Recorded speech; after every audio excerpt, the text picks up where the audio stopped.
И здравейте на всички от YouTube!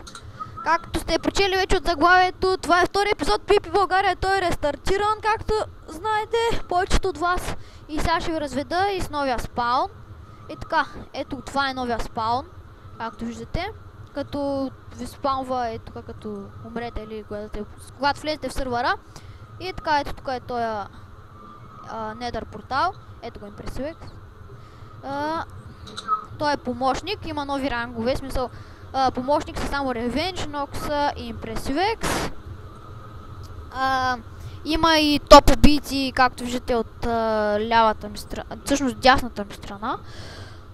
Има топ убийци, когато първите трима печелят, когато те се рескат всяка седмица, тия топ убийци се рестартират и първите трима печелят някакви награди, все още не знам какви.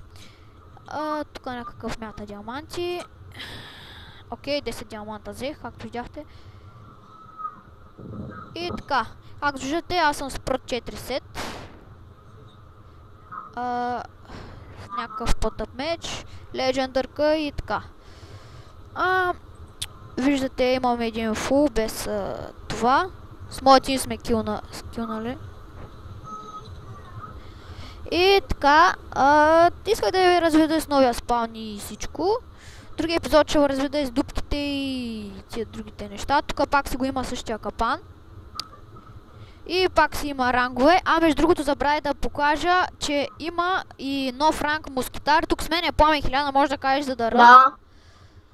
За дъра. Даре. Ето тук може да видите всички рангове и правила.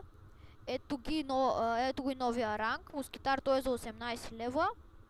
С много по-яки команди. И така, тук са правилата, тук са армор, лък, мечи, цените и тук са китовете, с които са китва, нали, все пак преторян и тия другите. И това беше всичко от мен, пичове. Ще се видим в следващия епизод на Пипи България. Айде, чао!